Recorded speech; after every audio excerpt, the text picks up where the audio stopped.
Good evening, I'm Judy Woodruff. On the NewsHour tonight, an uncertain future. Millions of renters face housing instability following the end of the federal ban on evictions. Then, the road ahead. A bipartisan group of senators reaches a deal on massive infrastructure legislation. We look at the costs and the problems it will try to solve. Plus, a major surge. Florida records its highest number of COVID cases since the pandemic began, straining hospitals and prompting more urgent calls for masking and vaccines. Plus, water wars. The historic drought sweeping the western U.S. exacerbates disputes between indigenous communities and farmers. All that and more on tonight's PBS NewsHour.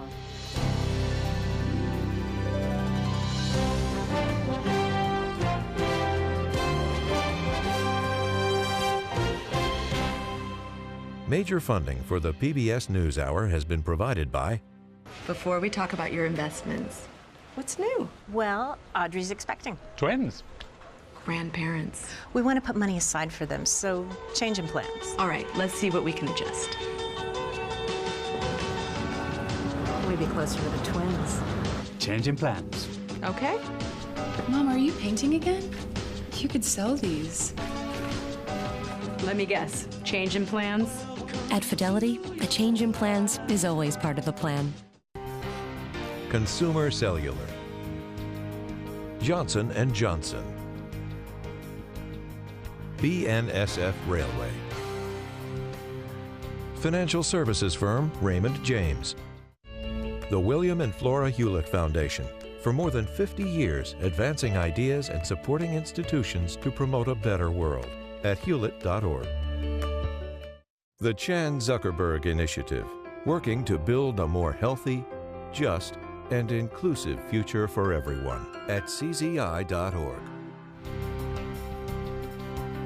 And with the ongoing support of these individuals and institutions.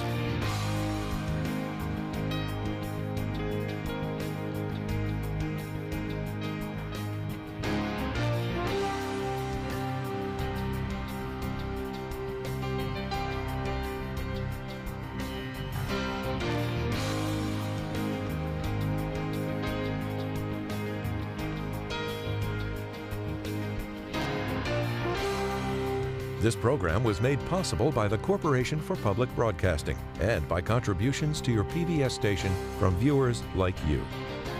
Thank you.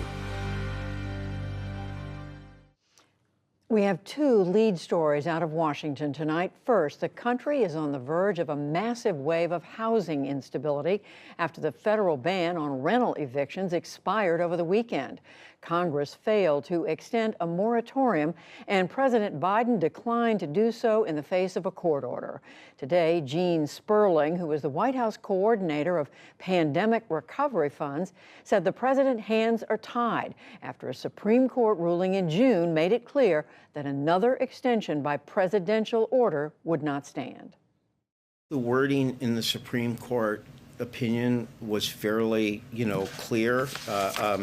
That they said the CDC could not grant such extension without, quote, clear and specific congressional authorization. I think really what has happened, what we are all dealing with, is that the rise of the Delta variant is particularly harmful for those who are most likely to face evictions. And as that reality became more clear going into the end of last week, I think all of us started asking, what more could we do? And our White House correspondent, Yamiche Alcindor, joins me now. So, Yamiche, tell us more about what's behind the president's decision not to extend this ban himself, and what is making this issue so contentious? Well, the federal eviction moratorium and the contention and scrambling surrounding it comes down to two big things: law and politics. On the legal side, White House aides Gene Sperling, a number of other sources I've been talking to, they've been underscoring the idea that President Biden didn't think that he had the legal authority to extend this eviction moratorium. They say that they looked around, they could not find any legal option to do that because the Supreme Court said that there would need to be congressional authorization if a presidential order was to extend the ban. They also say that the CDC looked into this, even looking into targeted eviction moratoriums for areas with high infection rates. And even that, in that limited way, was also seen as not a legal option. That said, when I push Gene Sperling and when I talk to sources, there's another issue here, and that is that the White House does not want to go to the Supreme Court and have the court strike down other sort of federal policies that make broad use of public health laws. So that's somewhat of their thinking. Then there's the politics of this. We saw House Speaker Nancy Pelosi come out and urge President Biden to extend this eviction moratorium. Progressives are also saying the White House waited too long, that they should have been dealing with this issue head on. But the president then again says his hands are tied, that Congress needs to be doing something, and he's also pushing states and localities to try to provide resources to people. So given all that, where does this go from here? Well, that's the big question. Gene Sperling today said that thousands of Americans could be facing evictions. President Biden says that he's going to be double, triple checking. He's going to be kicking the tires to try to find legal options and other ways to help people. But there really is a big question of what more the White House and Congress can do.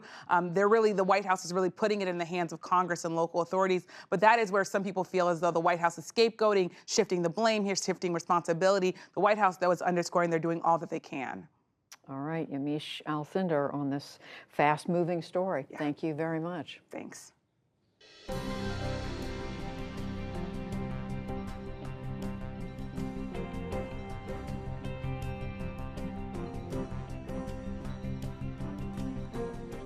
Our other lead tonight, the long-awaited Infrastructure Investment and Jobs Act was officially introduced in the Senate last night. The roughly $1 trillion bill, over 2,700 pages long, is the product of weeks of negotiations among a bipartisan group of 10 senators and the White House. Lisa Desjardins joins me now to take us through it. So, Lisa, a little light reading for you over the last less than 24 hours. Tell us, after all these weeks of working on this, give us a sense of what is in this piece of legislation. You're right, Judy. We are still digesting this 2,700-page, historically large infrastructure bill, but I want to go through some highlights of what I have seen in it, what we know is in it. First of all, how large is it? We don't have a final number, but we're talking about $1 trillion. That includes new funding that's been added and also expected funding that was already probably going to be in the pipeline for infrastructure anyway. Let's talk about some specifics. $65 billion for broadband, $66 billion for railways. That is a huge investment, particularly in Amtrak as well as freight. But you know, one of the biggest chunks is $343 billion. That's all the money new and expected for roads and bridges. And there's a reason for that. If you look at our roads and bridges in this country, for roads, the American Society of Civil Engineers says 43% of our roads in this country are in poor and bad condition. And this is really just a down payment. Bridges, 42% of those are 50 years old or more. It's not just these guys, though. I noticed a provision in here that will be big news in Alaska, where they have a ferry system that is depended on by some 3,000 miles worth of people in that state. There it is, and is struggling for funds. There's $1 billion that could help the Alaska ferry system. All in all, senators came to the floor today, many of them to say this is historic. One of them, Illinois Democrat Dick Durbin. This plan will help us protect America's infrastructure, our economy, and American families from 21st century threats of climate change, extreme weather, and cyber attacks. It's the largest investment in resilience of physical and natural systems in American history. With this plan, we can create thousands of good-paying, family-supporting jobs, and the majority of these jobs may not require a college degree. And I think we are going to be spending time for the rest of this week figuring out what's in it. Sorry, Judy, go ahead. No, my mistake for interrupting you. But we heard Senator Durbin mention something you don't traditionally hear connected to infrastructure, and that's climate change. Tell us about what that means, what that involves. We'll spend more time on this also, but briefly, there is $7.5 billion in here for electric charging stations as well as other alternative fuel charging stations. A lot in here for low emissions, buses, ferries. But, you know, some of the people in the environmental and climate change movement especially say this is positive, but for them, it falls far short. They think some of these things could have gone farther. They're waiting for that next bill, the big reconciliation bills that Democrats want to do more on climate change. And Lisa, tell us about the opposition to this. We know that some senators are not pleased with it. That's right. And the number one problem with it for those who have problems is how it's paid for. Again, we're still learning exactly what they did here, but I want to run down a few of the ways that our lawmakers are paying for this very large historic bill. One, they got creative. There's more than $20 billion that they say will come from new taxes, new rules on cryptocurrencies like Bitcoin. That industry not happy about that. There's also $87 billion that they estimate will come from sale of the 5G bandwidth, sometimes called the spectrum for cell phones. But, you know, the biggest pay-fors, as we call them on the Hill here, come from unspent relief money, either for the unemployed that was unused by states or in general money for other COVID relief programs. There you see over $200 billion from unspent COVID relief. And some senators say that's a problem. They don't think that money should be used for infrastructure. They think it shouldn't be used at all. Here's Republican Mike Lee of Utah speaking last night. If we appropriated more money for COVID than we should have, than we needed to, shouldn't we also consider, I don't know, giving it back to the American people or, you know, paying down the debt? And I think we're going to hear more of those calls as we continue for the rest of the year. How much of a problem will it be for this bill? I don't know. Right now, the bill does seem to have 60 to 70 votes in the Senate, and it needs 60. So it's on a pretty secure path at the moment. So, Lisa, spell that out for us. What does it look like in the coming days where this bill goes? You know, I call all these hard-won bills rainbows when they appear. I've never seen a rainbow take so long to emerge as this one did over the last week. And we're going to have another long week as there are amendments. This is an open process, which means senators can try and change the bill. We don't know if any major changes are likely, but after that process this week and next week, we expect the Senate to pass this bill. Then it goes to the House, where it actually could face another set of rumble strips on its way to passage. It seems that it is likely to pass in some form, but it's possible that, again, the two chambers disagree, and it could take many more weeks to finish. There's a lot of momentum, but there's a lot of drama still ahead on this bill. And it's also August when Congress often likes to go home. That's right. I'm thinking rumble strips and rainbows. That's right. Lisa Desjardins, thank you.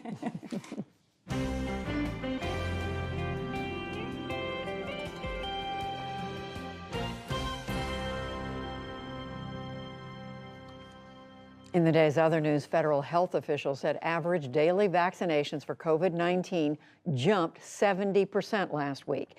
That word came as New Jersey ordered state health care workers to get immunized or get tested.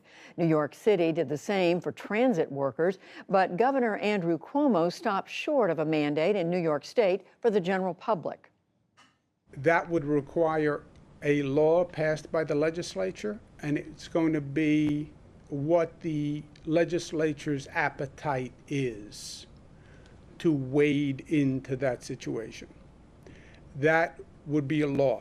I can mandate today for my employees.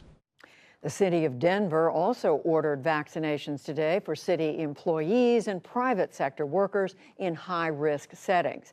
And 7 counties in the San Francisco Bay Area reimposed indoor mask wearing. So did the state of Louisiana. Republican Senator Lindsey Graham of South Carolina has come down with COVID despite being vaccinated. He says he began feeling ill on Saturday night, but that he thinks the vaccine has kept his symptoms mild. Graham now plans to quarantine for 10 days. Firefighters in Oregon finally have the upper hand against the giant bootleg fire. They made major progress over the weekend, and more than 80% of the fire contained. And in Northern California, evacuation orders have been lifted for several areas around the Dixie Fire. It is 33% contained.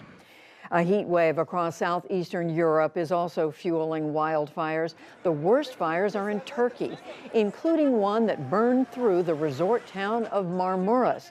The fires have sent locals and tourists fleeing and killed 8 people. And in Greece, hot weather is the story. Temperatures hit 113 today. In central China, the official death toll in last month's catastrophic flooding has tripled to 302, with 50 people still missing. Extreme rain around Zhengzhou triggered mudslides, collapsed homes, and destroyed crops. At one point, the city got 8 inches of rain in a single hour. The president of Afghanistan today blamed the U.S. for rapid gains with the Taliban.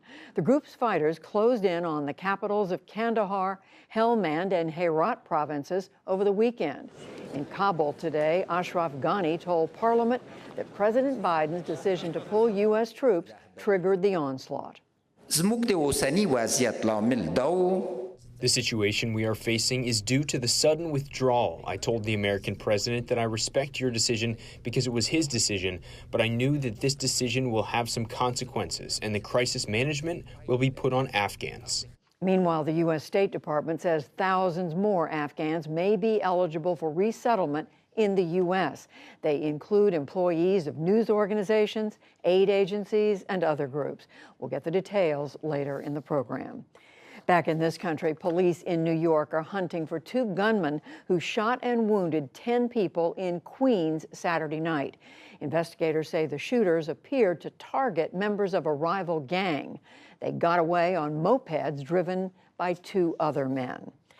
At the Summer Olympics, a big win and a big loss for the U.S. teams. American gymnast Jade Carey captured gold in the floor exercise in Tokyo, but the U.S. women's soccer team was upset by Canada in the semifinals, 1-0. Meanwhile, Poland's government took in a Belarusian sprinter. She had balked at returning to her authoritarian country.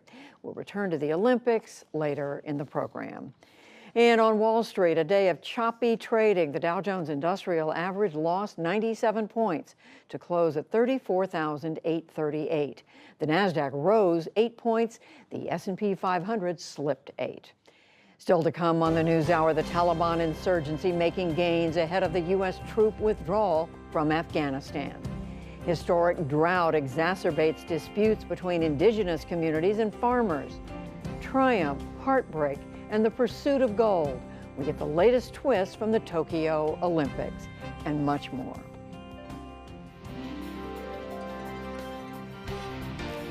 This is the PBS NewsHour from WETA Studios in Washington and in the West from the Walter Cronkite School of Journalism at Arizona State University.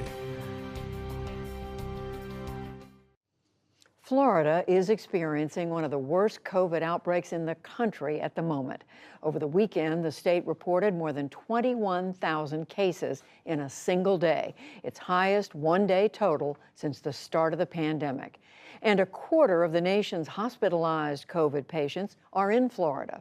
The CDC and a number of public health officials say schools should require masking when they reopen.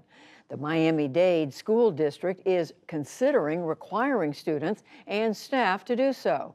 But on Friday, Florida Governor Ron DeSantis, who is opposed to any masking requirements, said parents and students should have the option to mask and that he would block any effort to require masking. We have a lot of push from the CDC and others to make every single person, kids, staff, have to wear masks all day, regardless of their immune status, regardless of the effect it has on their educational experience. And that would be a huge mistake. Let's go to Florida now for an on-the-ground dispatch of what some hospitals are dealing with. Dr. Mortaza Akhtar is an emergency physician at Kendall Regional Medical Center in Miami. Dr. Akhtar, thank you very much for being with us. Give us a sense of who is in your hospital right now, the patient population. Thanks for having me, Judy. We've got a huge influx of patients. It feels completely different from just 2 weeks ago when it didn't seem nearly as bad. But we've had this massive surge in COVID cases. So you got all these people coming in with COVID-like symptoms, and all of them that I see are unvaccinated. I've yet to see a patient with COVID symptoms who has been vaccinated in the ER. And in addition to that, you've got all the other patients. Remember, gallbladder infections didn't magically go away. Heart attacks still happen. Last summer, a lot of people were avoiding the ER, maybe too much so. But this year, they're all coming in along with the COVID influx. And add to that we've got a shortage of nurses and faculty, et cetera. It's creating massive delays in the ER, massive delays for admissions, and it just feels swamped, very stressful in the hospital. When the patients come in, you find out right away whether they're vaccinated or not. What do they say to you about their decision not to get a vaccination? Do you have that conversation with them? Well, sometimes we do. As a matter of fact, oftentimes we do, because remember, the definitive treatment, the way of preventing it is to be vaccinated. And so for the ones who are healthy enough and alive enough to be speaking with us and having conversations, we ask them, do they have a plan to be vaccinated? Why or why not? And you get a variety of responses. Some of them are indeed planning on being so. But a lot of them, I don't know if it's a Miami thing or what, but a lot of them are very stubborn about it. Despite their coming to the emergency department, pleading for help and to get better, they're refusing the most effective treatment we have. So it's very ironic that despite their being in the hospital, wanting to get better, they're refusing the most effective treatment and going out of the ER and potentially infecting others. And what are they saying to you, Dr. Akhter, about why they're not getting the vaccine? Well, in some cases, for example, they've heard of stories of people who've had bad reactions. As we know, those are extremely rare. If that patient happens to be one of the few, extremely few, who's actually met somebody who's had that, then I suppose it's somewhat understandable what the hesitancy is. Some of them are trying to get pregnant, but as we know, it's actually safe for pregnancy. But a lot of them just say they have their beliefs, they don't believe in it, they feel like there are various components in it that are put there by the government. A lot of conspiracy theories, and it's really shocking to hear that, especially as a physician. You hear that on TV, but to see patients saying things like that in front of you really is pretty appalling. Tell us about the age range of these patients, because as you know, back in the beginning, it was a lot of older people. What are you seeing now? That's exactly right, Judy. Now the patients seem to be a lot younger. They are a lot younger. I think part of that is because the elderly were fairly good about getting vaccinated, a massive percentage. Over 90-something% of the elderly have been. So that leaves the people who aren't the elderly to make up for the rest. And those people are often not vaccinated, whether they think they're immune, which they're clearly not, or they think that the symptoms will be mild. Clearly, we're getting a lot of them who are sick enough to go to the ICU, to be intubated. Listen, by the time you're intubating a bunch of 30-year-olds, I mean, we're not making this up, right? This is happening in front of us. It's a very stressful situation. Their family members are very stressed. And so unfortunately, we're getting a lot of young and middle-aged adults who aren't vaccinated coming in, needing to go to the ICU. Dr. Akhter, I'm sure you know, but the governor of Florida, Ron DeSantis, is a major advocate not for requiring masks in your state. What effect do you think that's having on what's happening with regard to COVID? Well, you know, it's ironic that last summer, governors were saying in a lot of states, listen, we're not going to mandate anything. It's up to the communities to do what they want. And this summer, when certain communities do want masks, whether in school or otherwise, they're saying, no, you're not allowed to do what you want. So I find that ironic. I got to say this, the science shows that the only way of preventing transmission if you're not vaccinated is distancing and not getting infected, or if you have to be around people, by wearing masks. We've got great data for that. If everybody in the room is vaccinated, then you probably don't need masks. But we know not everybody's vaccinated, and in particular, nobody under 12 is. The only way of preventing transmission of disease is distancing and masks if you're not vaccinated. It's simple as that. And Dr. Akhter, one last thing. Based on what you're seeing now, what do you think the next few weeks are going to look like? Well, unfortunately, it's not looking very good. I'm sure you've seen the curves. It's basically a vertical spike with no signs of plateauing, and that's what it feels like in the ER as well. I'm hoping things level off, but I think it's very unlikely given the way things are looking right now. And remember, in addition to the surge in COVID patients, we've also got our own colleagues who are having to call out. We've got healthcare workers who are contracting COVID, multiple residents who, despite vaccination, have contracted COVID. So despite being already stretched so thin, we're having to work extra hard. Just recently, a colleague asked me if I could cover a shift because one of our family members got sick with COVID. And so despite how many shortages we have, we're being asked to work even more. And this is in addition to the even more surging patients. So unfortunately, I think it's only going to get worse before it gets better. I hope I'm wrong, but as history tells me, I'm feeling a little bit pessimistic. Dr. Mortaza Akhter at the Kendall Regional Medical Center in Miami, thank you, and we wish you and your staff and your patients the very best. Thank you so much, Judy. Stay safe.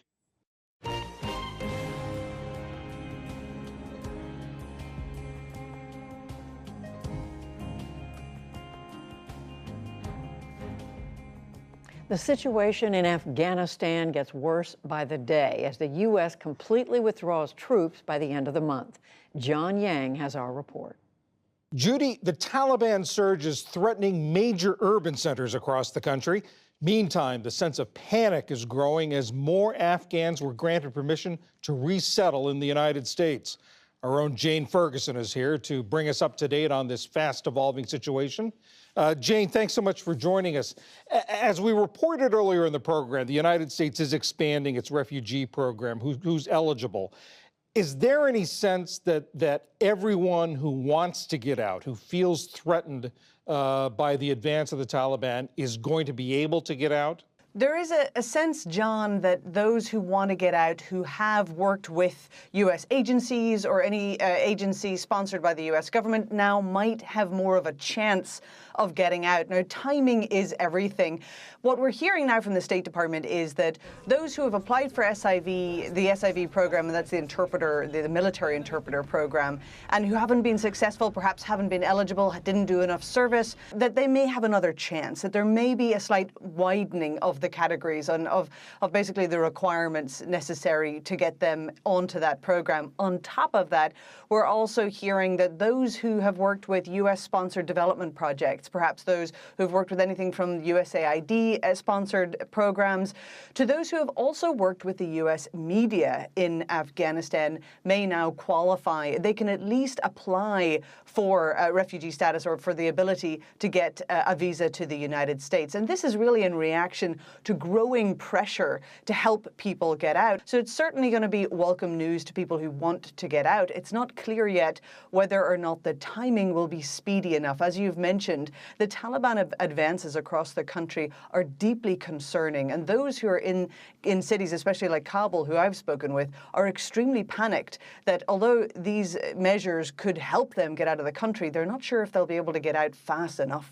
Talk about that panic, that increasing concern. What are you hearing from just the average Afghan who may not have the connections to get out? Those who don't have the connections, John, are trying to find them. I mean, there will be Afghans who, of course, most Afghans will not be able to get out of the country. Many will stay. But people are concerned, primarily they're concerned about security, about economic collapse, about making sure that they can keep their families safe and to keep them fed. I mean, these have always been priorities for Afghans, but those are growing now. But for anybody who worked within the major American project that this war has been, there is a deep concern about retaliation. There's a fear that their lives could be at risk and that the lives of their families could be at risk. Those who feel like they're not going to be able to apply and get out of the country through regular visas to other countries, whether those are the United States or neighboring countries or places like Turkey, those people are going to be looking more towards illegal routes and the smuggling routes out of the country. That's a deep concern. Many people I've spoken to have said that they absolutely would look to that option if they have to get out of the country. So the chances of major movement, a mass movement of people out of the country, whether they get visas or not, are high if we continue to see this basically escalation of the violence.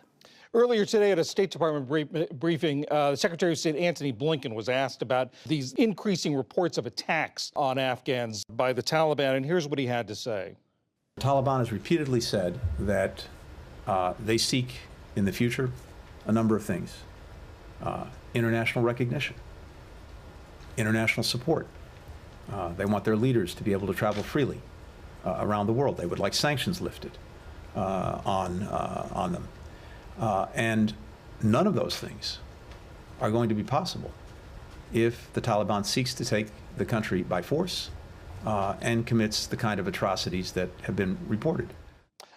First of all, June, what sorts of things is he talking about? What sorts of atrocities? And are these carrots, do you think, going to be enough to change the Taliban behavior.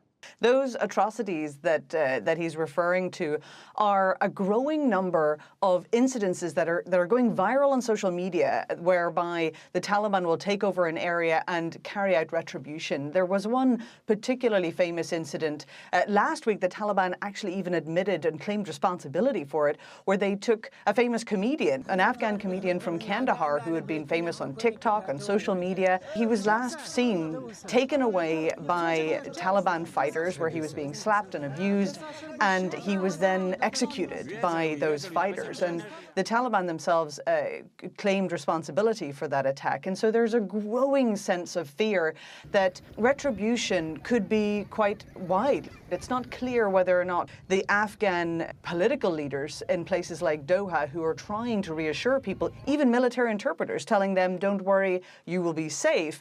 Many people are not going to believe that whenever they start to see these videos across social media of retribution.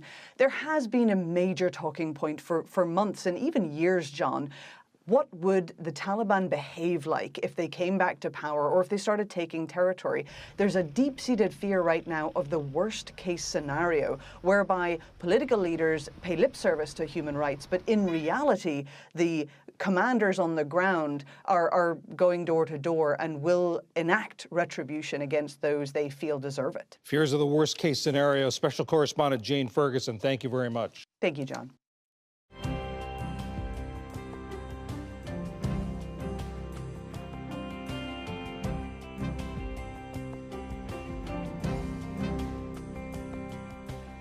Vast stretches of the western U.S. are suffering under scorching temperatures, rampant wildfires, and a years-long drought that is depleting lakes and reservoirs. The water scarcity is tearing apart one southern Oregon community where farmers, native tribes, and endangered species are all struggling to survive this summer. Stephanie Sy has the story. The Klamath tribes have fished in the rivers of southern Oregon for thousands of years. Traditionally, we honored and respected everybody. Everybody had a place and a purpose. And when I shared that fish with our elders, as my dad taught me to do, I learned a worldview about why those fish are important and how they're placed here. So it's not only a part of our subsistence, but it's a part of our culture. Tribal Chairman Don Gentry and his grandson Marcus reeled in red band trout as the sun went down on another scorching hot day in the Klamath Basin. Gosh, the water's low. It's probably down about a foot since I've been out last two. The water and the fish in it aren't what they used to be. So is the water always this green? Well, early in the year it's not. I'm 66 years old. I remember when it wasn't like this. I remember some filaments of algae, but nothing like this where it's like pea soup. A punishing 20-year drought has revived a fight over water, pitting the survival of two endangered species of suckerfish, long sacred to the native tribes, against the livelihoods of ranchers who depend on the same water source. The going couldn't be a whole lot worse than it is right now. This normally would be an extremely different scene. Ty Cleaver's fields are parched and barren, unable to grow the hay for his livestock. Our production this year is probably going to be about a tenth of what it would normally be. I don't know really what I'm going to do. The water in Klamath Lake has irrigated farms like Cleaver's on the surrounding Klamath project since 1907, but not this year. When there's not enough water to go around, the Endangered Species Act requires that lake levels are kept high enough to protect fish. Back in May, the Bureau of Reclamation turned off the water from this canal. It's the main source of water for farmers and ranchers in the Klamath project. Since then, a few have set up camp here to protest and are threatening to turn the water back on themselves. There just isn't enough water for anyone, including the birds in the national wildlife refuges that depend on runoff from the Klamath Project farms that won't be coming this year. There is no justice. 20 years ago, another water shutoff pushed the community to the brink. Some protesters even forced the canal headgates open, just like they've threatened to do this year. 2001 was another really bad drought year. Hannah Gosnell studies the history of water disputes in the Klamath Basin. There was no water for the irrigators that summer. And what that meant is a lot of farms went out of business. There was a lot of suffering and crisis and bankruptcies, and people came from all over the country showing their empathy for the farmers. And there were riots, and tribes were hung in effigy because a lot of the blame went on the tribes. Don Gentry still remembers the pain it caused his tribe. Some of our members were there and they were spat upon. You know, kids from one of the ag communities came through Chiloquin looking for sucker-loving Indians and shot up the town with their shotguns. After those tensions came to a boiling point, the different parties in the basin sat down to negotiate. And in 2010, they finally reached an almost miraculous compromise.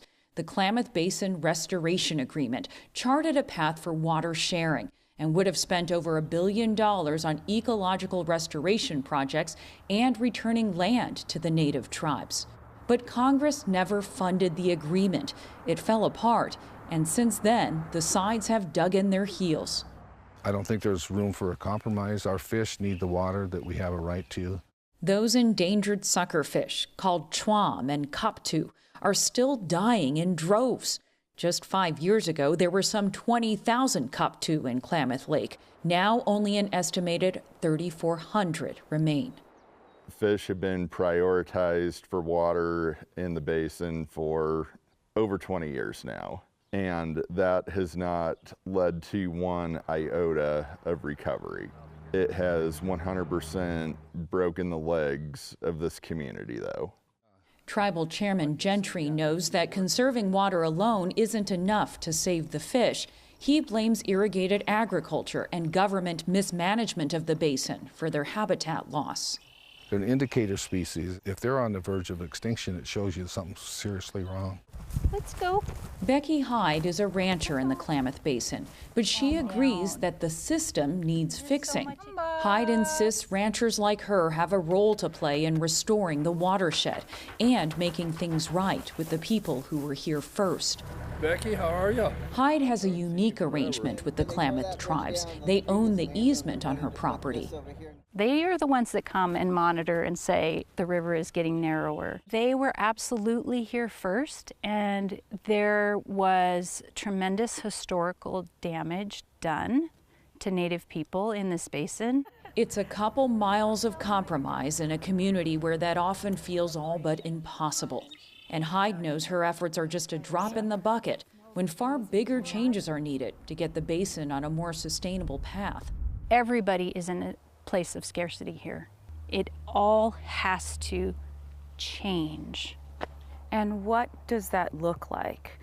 One is that reparations package for Klamath tribes, and the other thing is massive ecological restoration, like at the scale of what the Everglades are doing. That kind of investment to restore resiliency here.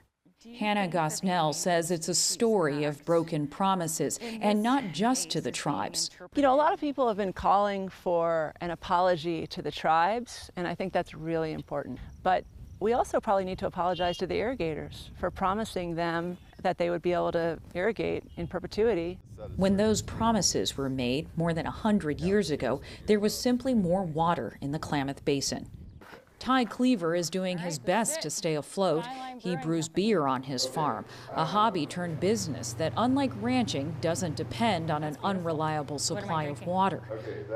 There are many who are in a much more perilous situation than I am. You never do, but you almost think giving up hope might be the right idea. If my children's experience farming and ranching here is going to be anything like mine has been, I would have a really, really hard time telling them this is a good idea and this is something you want to do with your life. Don Gentry also thinks of the next generation when he looks out on the dwindling waters that have sustained his people for so long.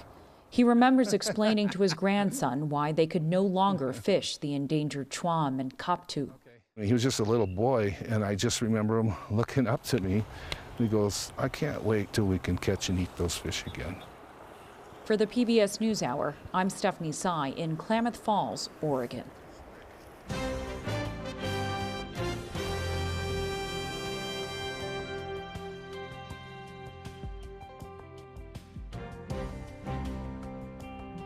For a closer look at the politics of an infrastructure deal and the continuing influence of former President Trump and the Republican Party, it's time for Politics Monday with Amy Walter, the newly named publisher and editor-in-chief of the Cook Political Report, Amy Walter. And Tamara Keith, White House correspondent for NPR. We are very proud of you, Ms. Walter. Thank you very much, Judy. Very excited. Very excited about it. She's the boss now. Yes, I can set everything the buck stops with me. We are so happy for you. So, all right, let's talk infrastructure. We reported on it earlier from Lisa, learned about what's in there. But Amy, what does it mean that they have this deal? And does one side or another get credit here? This is one of those rare things in politics, especially in this day and age, where everybody gets something that they are happy about.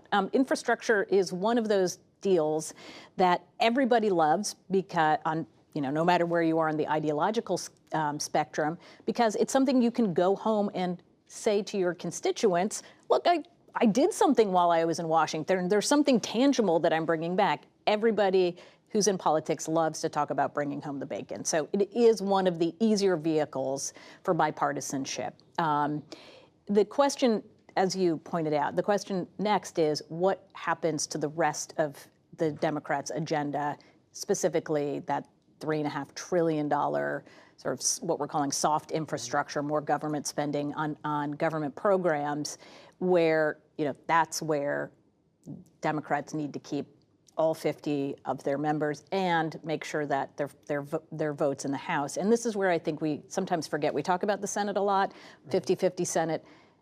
Speaker Pelosi only has 3-seat margin. She can't afford many defections. And progressives in the House are they're raising questions about the main infrastructure bill, and then of course bigger questions about the so-called social infrastructure. Certainly, and already they have made it clear that those two are linked. You don't get one without the other. That is what Senate leadership has said. That is what Nancy Pelosi has said. And because those two are linked, certainly, assuming this passes out of the Senate before they go away for recess, there will be something for President Biden to celebrate. There will be something for everyone in the Senate to celebrate who voted for it. But that doesn't necessarily mean that they've made it all the way.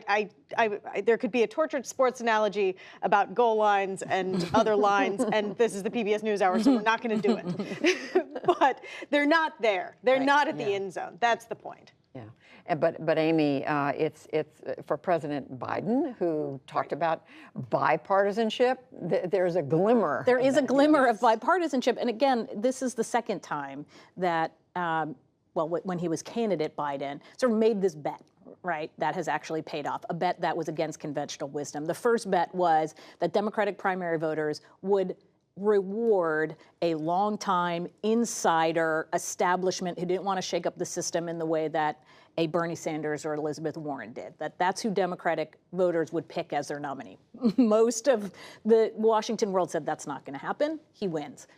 He comes in, he says, we're going to have real bipartisanship. I know the Senate. I've been a member of the Senate for most of my political career. I get how this place works. We're going to make it work. Everybody said, bipartisanship, that's old and doesn't work that way anymore, Joe.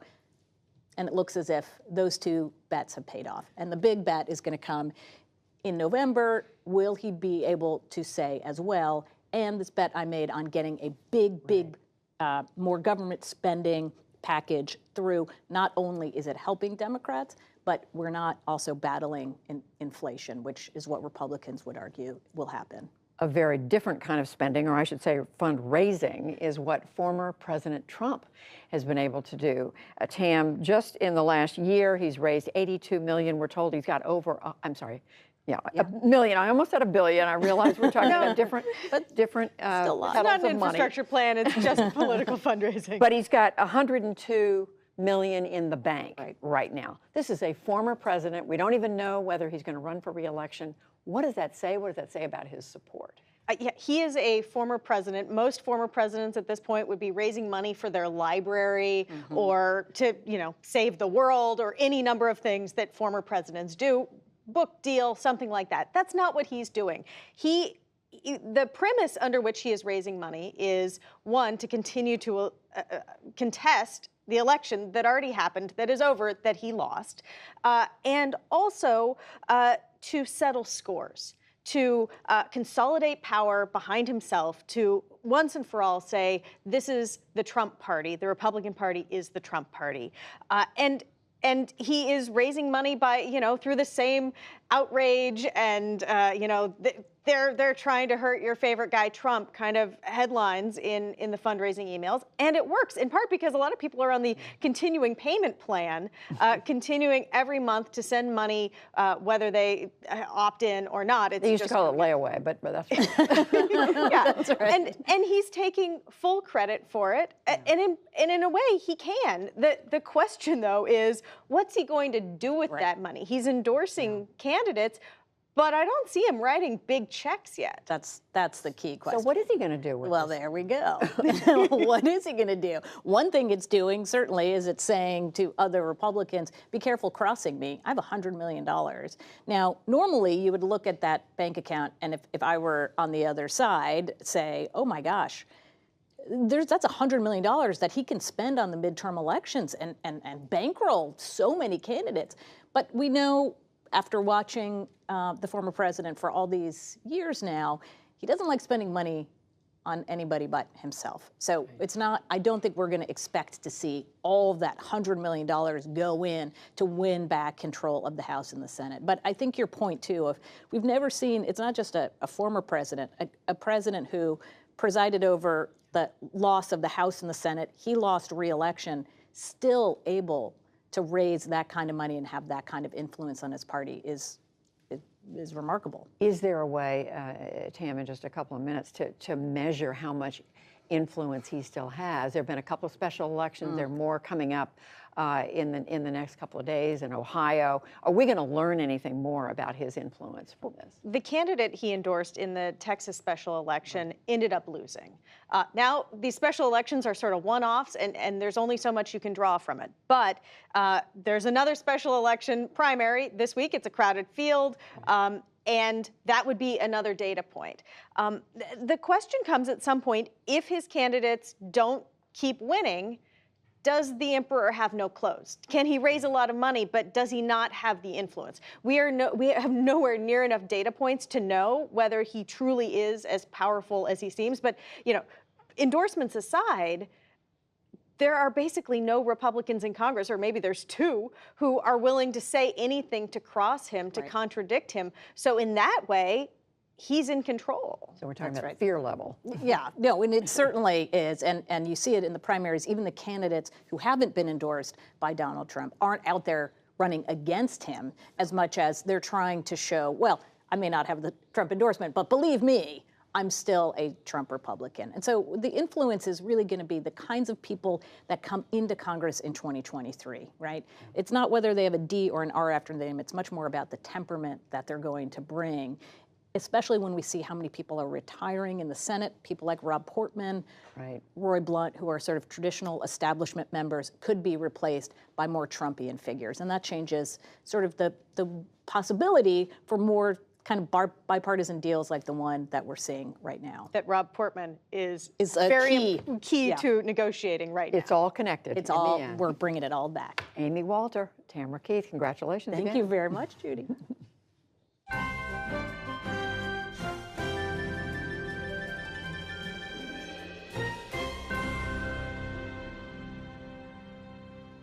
We are just about at the halfway point in the Olympic Games in Tokyo. These are probably the strangest in modern times, given COVID and the lack of spectators.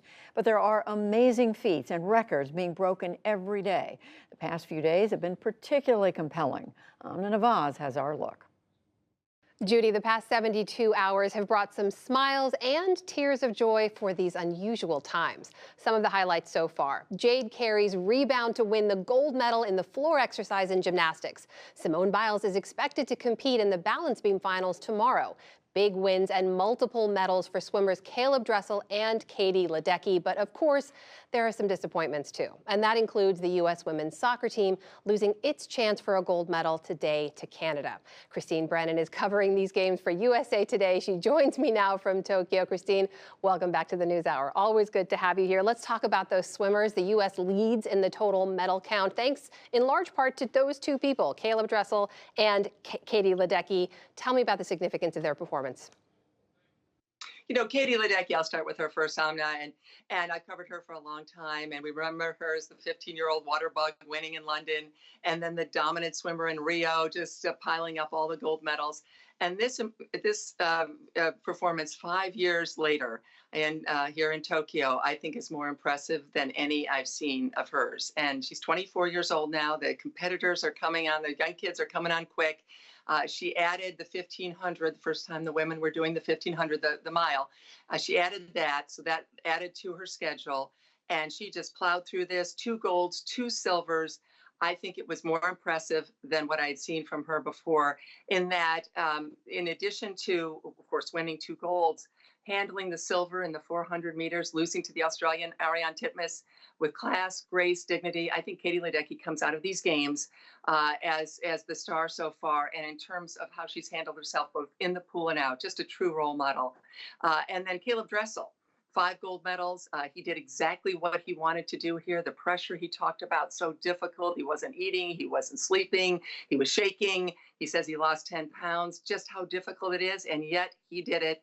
Put his name up there with Mark Spitz and Michael Phelps in terms of a man winning 3 golds at a single Olympic Games. Team USA swimmers leading the way there. We also have the gymnasts not doing too badly themselves. Of course, a lot of focus on Simone Biles, the most decorated gymnast of our time, stepping back to take care of her own mental health and well-being. What does her coming back for this balance beam final tomorrow mean?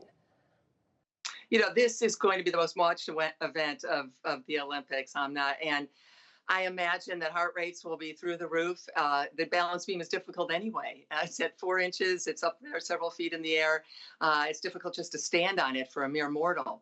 And to think that she is going to try to do what she does, fly through the air and do the jumps and the twists, and while still dealing with the twisties, losing herself in the air, it's extraordinary. It was a week ago now that she, of course, told us about the problem and talked about mental health and the pressures, and really got us on this national conversation that's working its way towards a movement with Naomi Osaka, et cetera. So to see her actually come back, this is her last chance for gold or any medal at the Olympics. It's going to be as dramatic a moment as I can think of in any Olympic Games. So it's quick. Don't blink or you'll miss it. But it is one of those things that I think shows just how strong and how tough she is in the midst of so many personal issues. Good for her. And of course, we'll see how she does. And of course, a lot of people are going to be cheering her on. Of course, I need to ask you about the women's soccer team. Heartbreak in that loss to Canada. And they were really expected to do better than they had. Isn't that right? That is correct. Although in 2016, the last Olympics in Rio, they actually lost in an earlier round. So they did better this time. They will be playing for the bronze medal. So there is a medal still on the table. But the U.S. women's national team, Omni, has just not looked good this entire tournament, losing 3-0 to Sweden to start the Olympics, and then looking listless throughout. The goalkeeper went out with an injury. That did not help. She had played so great against the Netherlands, but a 1-0 loss to Canada.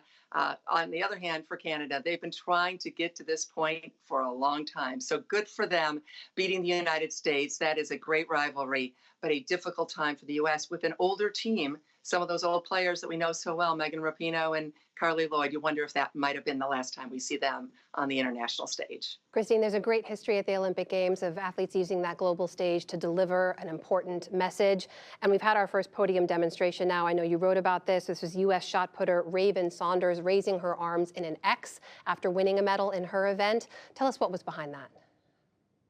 Yeah, she says that's for oppressed people everywhere. And of course, it's the first demonstration we've seen at these games on that, and we expect more. It's been a topic of conversation because the International Olympic Committee relaxed the rules just a bit to allow athletes to, say, kneel before games, as the women's soccer players have. The difference here is she did not do this. The Chinese woman won the gold. Saunders did not do anything to disrupt the medal ceremony itself and also the national anthem. No disrespect at all. She did it afterwards when they ask the athletes, take off your mask for a minute for a quick photo. That's when she did it. So the U.S. Olympic and Paralympic Committee has said it's okay. The International Olympic Committee might say something different. We could see everyone at loggerheads if, in fact, the International Olympic Committee disagrees that with the U.S.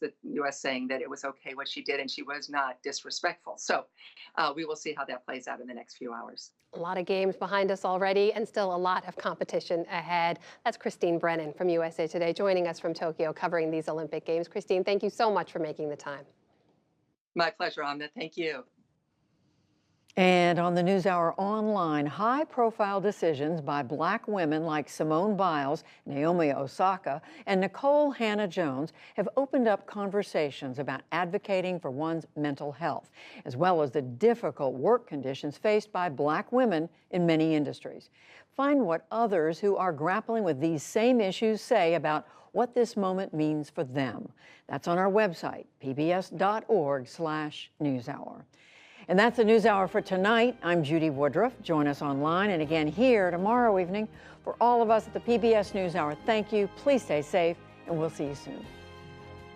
Major funding for the PBS NewsHour has been provided by Architect, Beekeeper, Mentor. A Raymond James financial advisor tailors advice to help you live your life. Life well planned. Consumer Cellular, Johnson & Johnson, BNSF Railway, the Kendeda Fund, committed to advancing restorative justice and meaningful work through investments in transformative leaders and ideas. More at kendedafund.org.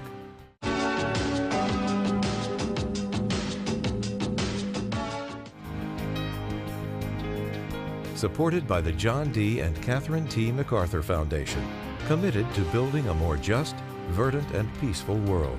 More information at macfound.org. And with the ongoing support of these institutions.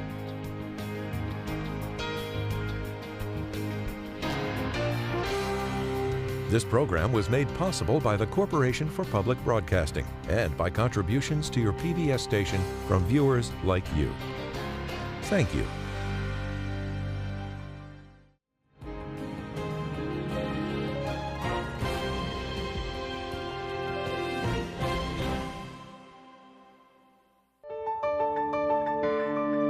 You're watching PBS.